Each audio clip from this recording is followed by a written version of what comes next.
So everybody, welcome. For those of you who are already here, I'm super excited about this webinar. I've been looking forward to it for the last couple of weeks, and the title is How to Think on Your Feet, and our excellent guest today is Terry Ward. Terry Ward is an author and a speaker. His book is called The Art of Communication? No, The Art of Pitching, I'm sorry. The Art of Pitching. And Terry has been in this field for over 30 years. He has some really impressive experience, and just from talking to him today, I've been very impressed with how he is just an amazing conversationalist. So I think you'll have a lot of amazing things to learn. So today we're going to be talking about what you can do to be a better presenter, and when you have those moments where someone suddenly needs you to talk, 突然需要说什么事情, that you can do it a little bit better and have a better skills at presenting. So that's what we're doing today. Great. All right, good. Well, thanks. I'm very excited myself. I've been looking forward to this for a long time. So what I'm going to do overall is just give you a couple real simple tricks and tips on how to just be able to think on your feet almost effortlessly if you allow yourself to do so. The key thing with thinking on your feet is you just have to do a couple very simple things to be able to do it well. I wish it was really complicated, because then I could sound like I'm much smarter than I am, but I love simplicity, and I'm going to make this as simple as possible, because I think that when you do things simply, you can actually use them. And if it's too complicated, it doesn't work. So the first thing is this idea of thinking on your feet. I'm not going to be talking about how you come up with some amazing idea or how you grab some concept magically out of the air. I'm going to talk about more of the subjective questions that you're asked, or your opinions that you're asked, or when people want you to talk about something in a meeting. And I mean, the objective questions, things like, when was that product shipped? You either know the answer to that or you don't know the answer to that. If you don't know, you say with confidence and bravado, I don't know, I'll find out. But you can't fake something and keep your credibility. So if you know it, you give them the answer. If you don't know that data, you say, I don't know, and then you move on. Now, I'm going to talk more about the idea that if you're in a meeting and they're discussing a new concept or a new initiative or anything at a meeting, and somebody turns to you and says, Terry, what do you think about this? Or what do you recommend that we do here? Those are the things that are difficult because they're subjective. You have to actually organize your thoughts, think about, what is it that I want to say? How do I say it? And say it quickly. And I think most people are afraid that they're going to sound stupid, that they're not going to make any sense, that they're going to ramble, that they're just not going to really make a good impression, because it is an opportunity when somebody asks for your opinion to put it out there in a way that people go, wow, that was good. So you want to do it not only with content that's well crafted, but you also want to do it in a way that you look confident and credible.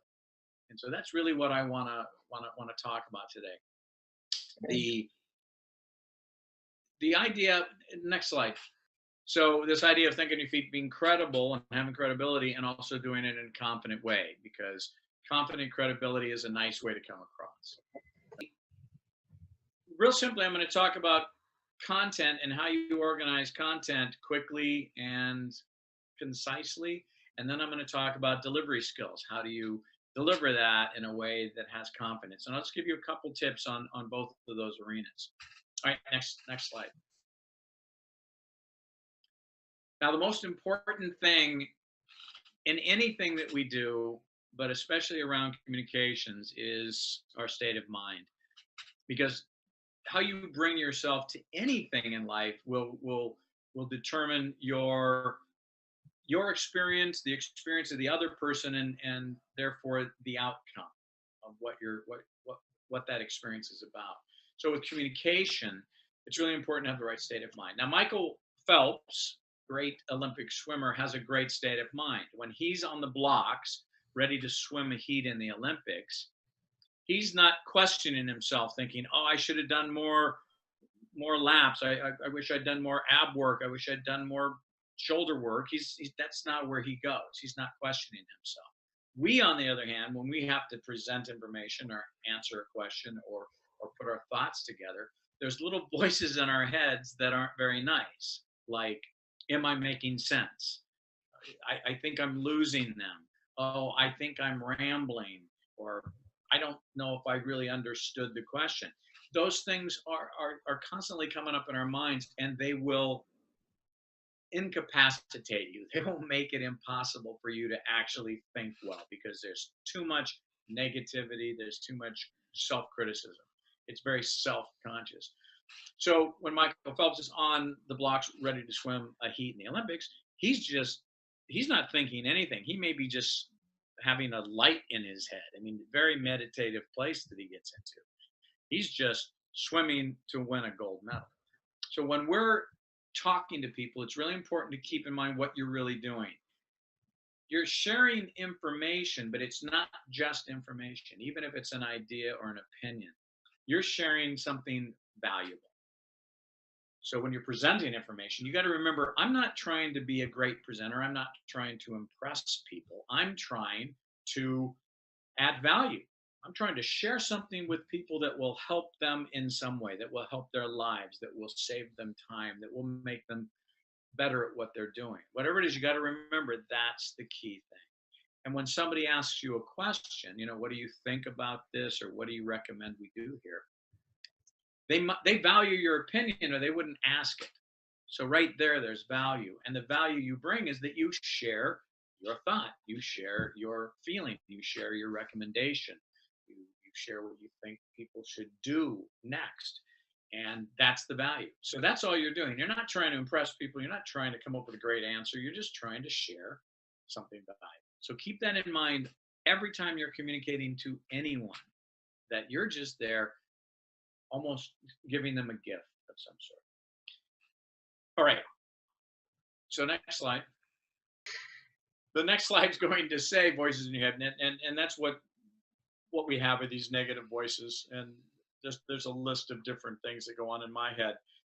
But you need to change the voice. Now you can't not have those thoughts, but when those thoughts come up, you just have to remind yourself once again that what you're doing is you're sharing something of value. So if the thought comes up, oh, I'm losing them, you just have to go, yeah, you know what? I'm giving them something valuable here. And you just have to keep remembering that's your purpose. So you should have a voice in your head before you go into a meeting, before you have a conversation with your spouse or your children or your friend, any conversation, that you have your message is valuable, it benefits people, commit to it 100%, and then you look forward to it. So just it's fine. You can't mess that up. You can't do that poorly. All right, next slide. Now, here's a couple secrets to thinking on your feet. First of all, it's okay to not know. Because if it's not okay to not know, every time somebody asks you a question, you're going to start to panic before you even hear it, because you're wondering whether you have the answer. If you don't know, or you don't even have an opinion on something, you can just say, I don't really have an opinion, or I don't know that. I'll find out for you, or I'll look into it. The most important skill, and I'll talk about this a little bit more in a second, but it's breathing, which creates a pause. And really what you're trying to do is breathe to relax yourself while you think, and you need to give yourself some time to think. So typically what happens, somebody asks you a question and you just start to talk. It's like, what do you think about this? And you go, well, I think that and you don't even know where you're going. So the most important thing is, somebody says, what do you think about this new initiative? You need to stop. Think about what you're going to say while you're taking a breath, and then say it. Even those few seconds will allow you to get your thoughts together. So when you're breathing, you're doing something. People see that you're thinking and breathing, so they're giving you that time. And it allows you just enough time to get a couple of thoughts together to share with people. And talking to Angela a little bit ago about the idea that if English is your second language, you need even more time sometimes, because you need to sometimes translate a word or a thought that is difficult to translate. But two things are true about that. Number one, people understand if you're speaking and not your mother tongue, but you're speaking another language. So people are very accepting, very tolerant, very empathetic around that. So don't worry. It's like, it's not your language. It's fine. We'll accept that easily. And then the second thing is, you really need to breathe just to relax yourself, so that you can let your mind think. And you got to make it okay that you're taking that time for yourself. Because as soon as you start to pressure yourself, as soon as you start to think, oh, I better come up with something, you're doomed. Because when you push on your mind, it tightens up. But when you loosen up your mind, it thinks very clearly. Because we do it every day. If a friend says, what do you think about that sandwich? You go, oh, it's really good. I love it. I like the mayonnaise that's on it, and the lettuce is really fresh. We don't think, oh, I don't know. We don't panic around that. So let it all be okay. Less is more, and this is the big secret.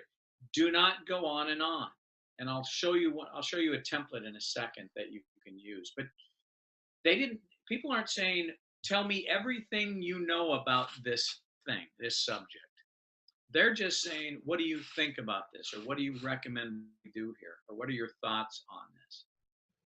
Just give them a little bit. The less you put out there, the more concise your answer is, the more intelligent you look. People, when they keep going and talk and start to just meander and do tangential things, that looks like you have no idea what you're talking about. So less is more. Tight is better. Very, very succinct answers are great. Because if they want more detail, they can ask you a follow-up question. But typically, they don't. Especially when you're dealing with executives. They want things really tight. And I'm going to show you some templates, and then I'll show you some ways to deliver it with confidence, because it's not just about having a good answer, it's about delivering that answer. Nice. Yes. Next slide. This is a very, very simple template that every single time, in every single situation, if you follow this template, you will look very intelligent. And it's really simple. If you don't know where you're going, you can't get there. If you just get in your car, start it up, and start to drive, will you get there? No, because you don't even know where you're going. So you're just going to drive around in circles. It's the same thing when you're answering a question. So what I want to do, when somebody asks me a question, I want to pause. I want to think, what's my end? What do I want to end with? And then I say that, which is giving them my opinion, my recommendation, my thoughts, my feelings, whatever that is. Then I support it with one or two things, no more than that. And then I repeat that recommendation. It's simple. And I don't know, do you have just a general question that you can ask me, Angela? Just something around, I don't know. If I wanted to give a speech in 2 days, what is the best thing I can do to prepare?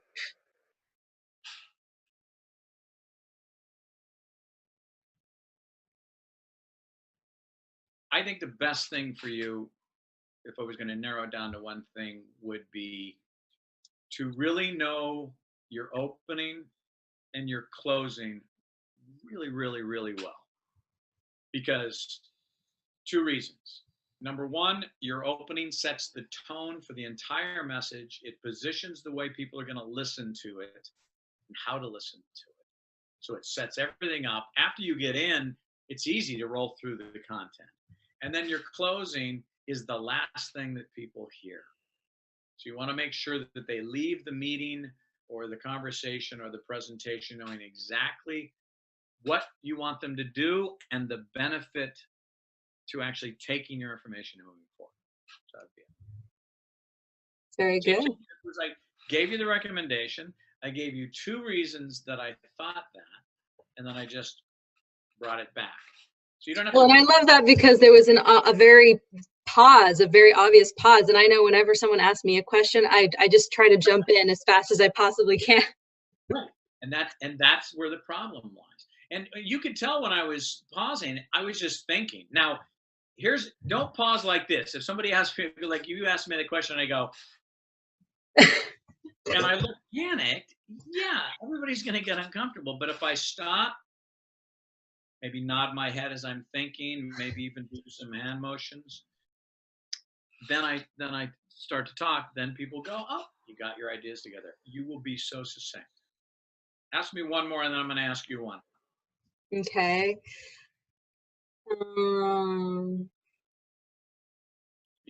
Anything. What is the best way to find a new job?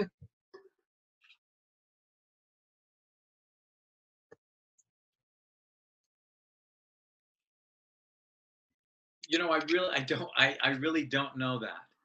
That would be interesting to do some research on and find out what the best way is. And I think it probably has a lot to do with being very clear on what you want and how you want it to look and feel. But I don't really.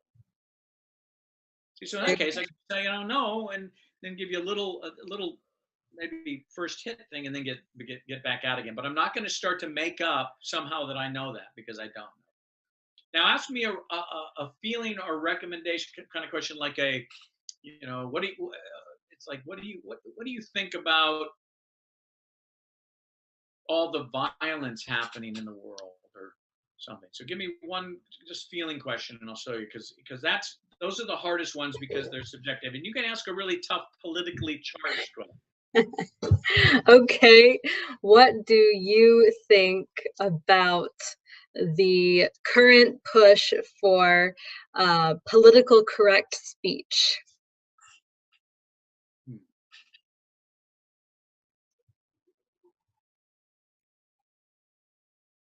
I think there are 2 sides to this. Number one, I think it goes too far when you have to worry about every single thing that you say because it might offend somebody when there's no intention. But at the same time, on the other hand, you need to really be respectful of people and their beliefs. Now, there's a president in the United States that's not very good at that. And as a result, creates all kinds of animosity and creates all kinds of just anger and frustration from his opponents. So I don't know the answer to that because I can see both sides to it. See, so right there, now that's the other thing. I wasn't going to start saying one thing and then stop and go and then go the other way. I'm going to tell you right up front. I see both sides, because as I was thinking about it, my mind, I kind of went, well, I thought of both things, and I thought, okay, I'm going to share that. On the one hand, this, on the other hand, this. I don't know for sure, but here are the 2 things that are hard for me to digest. So that's all it is. So you're just putting things out in a true way. So I'm going to ask you one. Okay. What do you feel about President Trump? Oof. Okay. Right. And your mind's probably going, what do I? But remember one thing: support it and out. All right. I think that President Trump is a very experienced businessman. I haven't done enough research to know if that was all, his own skill or his own experience, or if that was all somebody else who was working for him. Can't say, but he seems pretty experienced.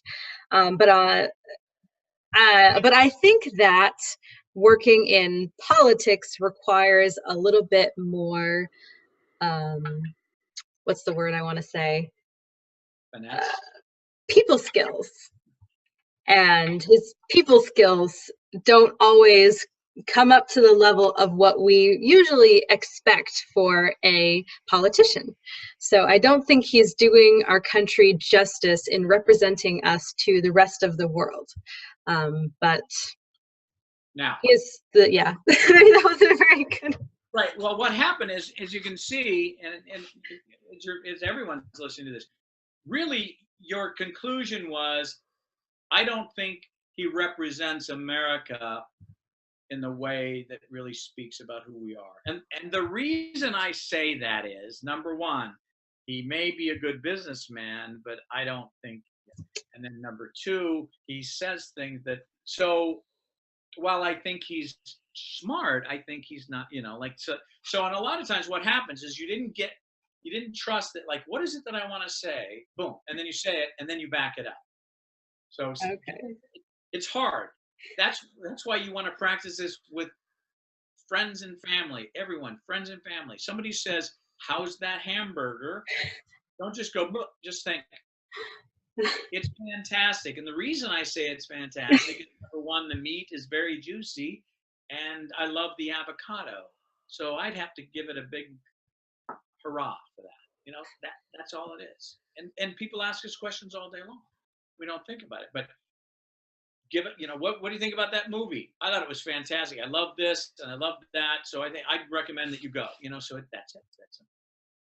If you keep it that tight and it comes with practice, you can so impress people with the fact that you seem like you've really given it a lot of thought when you've thought about it for literally 10 seconds. But it's practice. Everything in life, to be good at anything, it's practice. You want to get good at soccer, you need to practice. If you want to get good at swimming, you need to practice. This is the same thing. If you want to be really good at answering questions, practice this template. It's phenomenal. Very simple. Yeah, definitely. Makes sense? Absolutely. And of course, for those of us who are speaking second languages, you could definitely start practicing this in your second language. I will definitely be practicing this in Chinese at my next Chinese. I started a club that's kind of like Toastmasters for Chinese speaking. So I'll be practicing that next meeting. That's great. And that's it. You practice it in your language, practice it in your second language, so that it just becomes automatic.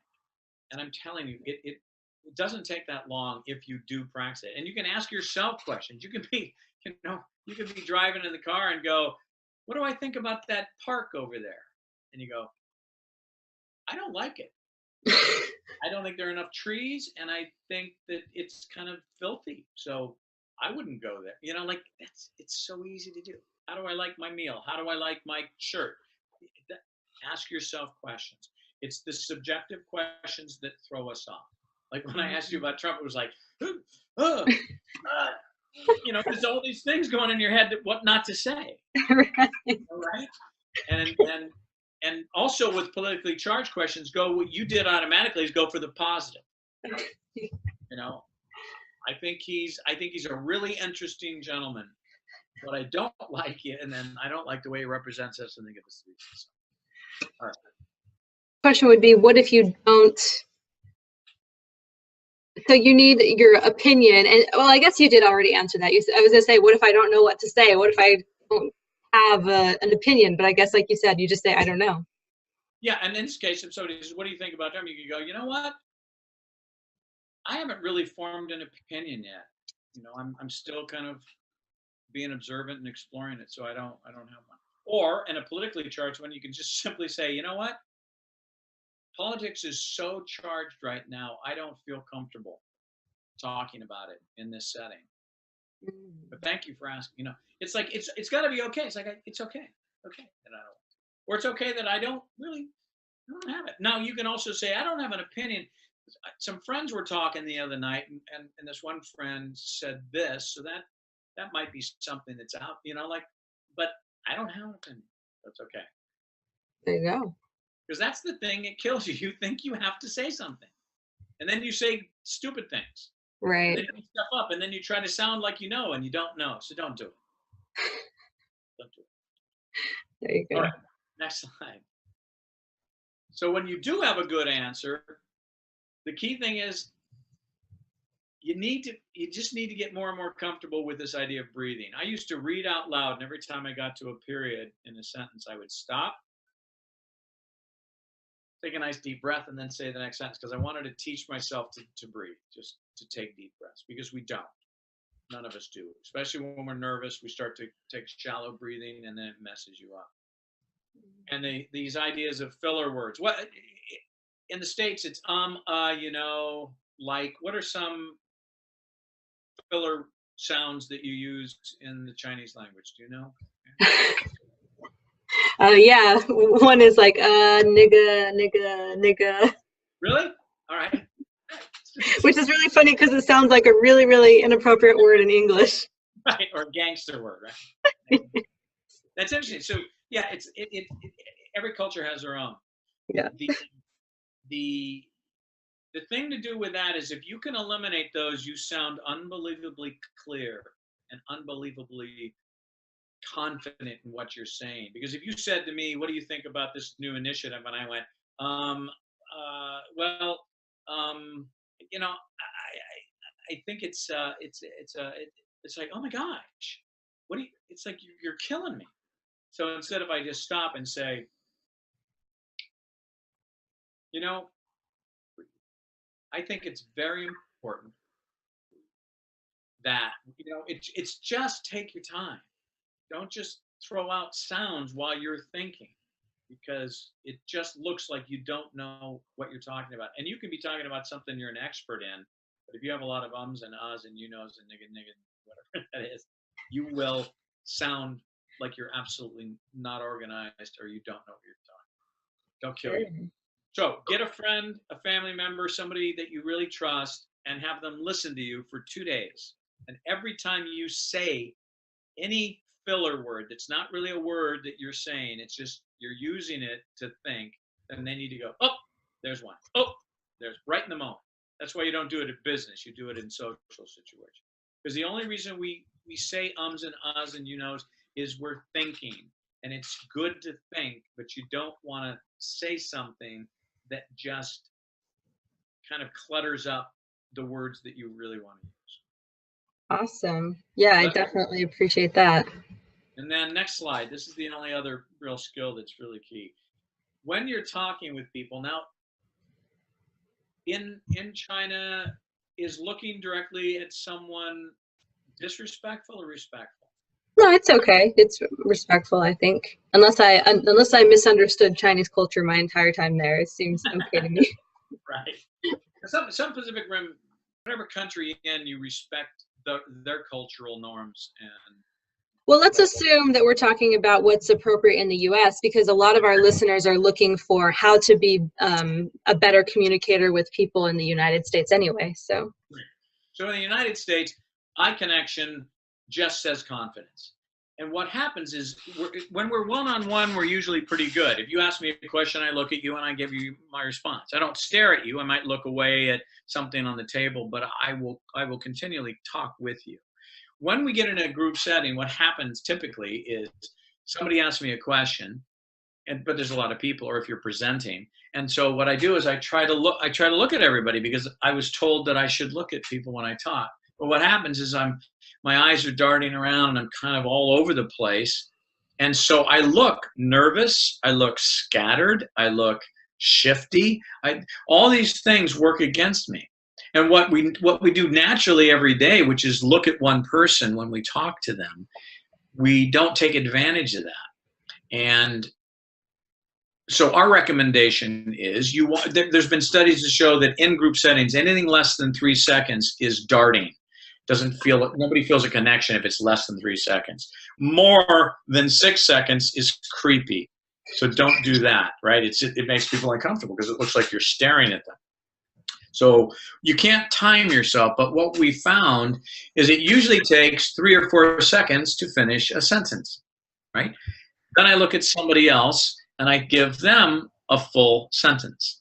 And then I turn my head and I look at somebody else and I give them a sentence. So what I'm doing is the thing that I do normally and naturally every day, but I'm splitting it up. So I'll look at one person a sentence, turn my head, look at another person a sentence, turn my head, another person a sentence, turn my head, another person a sentence. What's nice about that too is I can take a breath and think between people. So if I finish a sentence there, I take a breath, think, say the next sentence to that person, take a breath, say the next sentence, take a breath. So it works really nicely with the pause to eliminate those filler words. But this you need to practice too. And you can do it. I sometimes I take like Post-it notes or index cards and I'll put them around the room. It's a little weird, but, and I might draw a little face. And then what I do is I put those Post-its, maybe 6 of them, and every once in a while I'll talk to those Post-its. And I'll look at that Post-it and say, tomorrow I want to have a bowl of soup for lunch. And I turn and look at the other Post-it and say, and with that I think I'll have a small salad. And I look here and say, and I think I'll have an iced tea because I don't think I drink enough tea. And so all you're doing is talking whatever about anything with your Post-it. So maybe 6 sentences and then go back to work, do whatever you're doing, and then stop, an hour later, 5 sentences, go back to work. Once again, you got to find ways to practice offline. You need to find ways to make this a habit. It takes 21 to 28 days to change a habit. So if you want to do something differently than you do naturally, you have to do it over and over and over again religiously, and then it will slowly change. But you can't, that means weekends. You can't work on this and on the weekends go, oh, I'm not going to worry about my eye connection. Well, then what you've just done is now you're doing your old habit and you've wiped out all the work you've done. So literally, if you're going to work on eye connection, every single time you talk to 2, 3, 4, 5 people, you're giving a sentence to each person and walking through your content. So you got to do that over and over again and use the Post-its. This will make a huge difference. It will relax you in groups. It will help you stay focused. It will engage people. You will look unbelievably confident. All of those things happen from that one little skill. Very cool. And that's, that's really it. It's not that complicated. It's just like everything else. You got to practice, practice, practice. Practice breathing, read out loud, have somebody identify your filler words, use the eye connection, just do it with Post-its, do it with your friends when you're talking about movies or social events. And then use that template. Every single time somebody asks you a question, don't just blah. Keep it short, keep it tight, give them your opinion, back it up with 1 or 2 things, close it down, you're out. It should take you no more than 15 seconds to answer any question. Sure. Yeah. Because if I was teaching you golf, I wouldn't teach you a swing and then say, go practice that swing in the tournament. Because right. You will lose the tournament, right? That's not what you practice. I practice at the golf range. Yeah. I practice swimming in the pool, right? So just, you have to practice. Very true. A very interesting question already. So, question is, if somebody asks you a question who you hate, or that person is maybe on a competing side of the company, maybe there's a little bit of tension, how do you present your idea to him or her? Great. I love that question. I really love that question. Because the best way to let me back up. Usually those people are trying to either trap you, throw you under a bus, show how smart they are, how stupid you are. They're really not asking a question. They're they're manipulating you. So the best way to take the wind out of somebody's sail that does that is to not get reactive. If you react, it's not going to go well. You're going to get defensive, and as soon as you defend, they just won. As soon as you get reactive, they just won. As soon as you get argumentative. Now, here's the other thing about a question. You're never going to change somebody's mind. Like if you hate tennis and I love soccer, I'm not going to talk you into hating tennis and loving soccer. It's not going to happen, right? So don't even get into the mindset that you're trying to convince them. You're not. There's an old thing in improvisational theater which is called yes and. So if you said to me, how can you tell us to use pausing and breathing when it looks stupid when you do that, right? So that's that's not a nice question. I would have to say, first thing is the yes means I'm going to acknowledge that you're your feeling, your question is absolutely valid. So I'd say something like, yeah, I used to feel the same way. When I would pause or I'd watch people pause, if they weren't doing it correctly, it just didn't look good. The word that wants to come out of my mouth now is but. But if I say but, then when I've just as negated that, said you're wrong, I don't really think you know what you're talking about. Let me tell you what's true. So instead, I go, absolutely, I felt that same way before I started to work with this. And the more I worked with it, it started to feel really comfortable, and I started to create this impression of really being confident. It's really great. So I acknowledged it. So you didn't get me defensive, and then I got to put my idea out again, not to convince you, to share with you that I feel, because you feel this way. Oh, look, I feel this way, and I can feel my way, and you can feel your way, and it's okay. But if I think you feel that way, well, no, I'm going to knock you off the table. I feel the right way. Then this person is going to be your enemy forever. But if you take the wind out of their sail by acknowledging them, it's like, well, they can't come back at you. They can't even disagree with you. Or if they do go, well, I still think, it doesn't work, and you can go, absolutely, I get that you don't think it works. That's amazing. For me, I've had a really great experience. Right, done. So you can never get at me.